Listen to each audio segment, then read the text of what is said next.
महत्त्वाच्या बातम्या. प्रायोजक जगन्नाथ गंगाराम पेडणेकर ज्वेलर्स. एक सुवर्णमय परंपरा.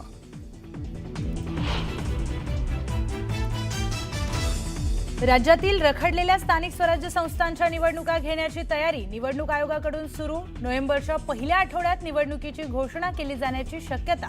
247 नगरपालिका आणि 147 नगरपंचायतींच्या निवडणुका डिसेंबरच्या पहिल्या आठवड्यात होऊ शकतात जाहीर.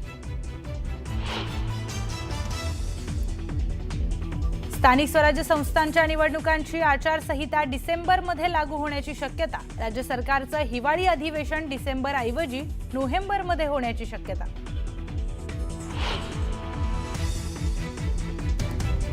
मनसेच्या पदाधिकाऱ्यांचा मुंबईतल्या गोरेगावमध्ये मेळावा. मतदार याद्यांमधील कथित घोळावर राज ठाकरे पदाधिकाऱ्यांना काय मार्गदर्शन करणार याकडे लक्ष.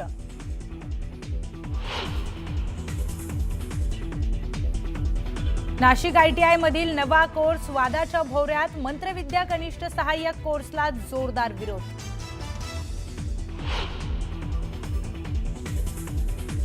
बिहारला जाणाऱ्या कर्मभूमी एक्सप्रेसमधून 3 प्रवासी पडले खाली. दोघांचा मृत्यू तर 1 जण जखमी. नाशिक रोड रेल्वे स्थानकाजवळ अपघात घडला.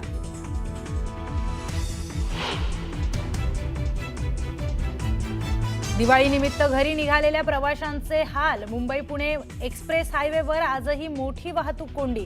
7 ते 8 किलोमीटरपर्यंत वाहनांच्या रांगा.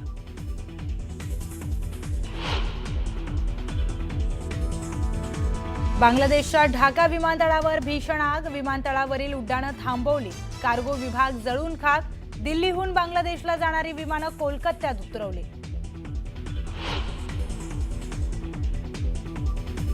आणि अयोध्येत दीपोत्सवावर बनणार एक नवीन विक्रम. 28 लाख पेक्षा जास्त दिव्यांनी उजळून निघणार अयोध्या नगरी.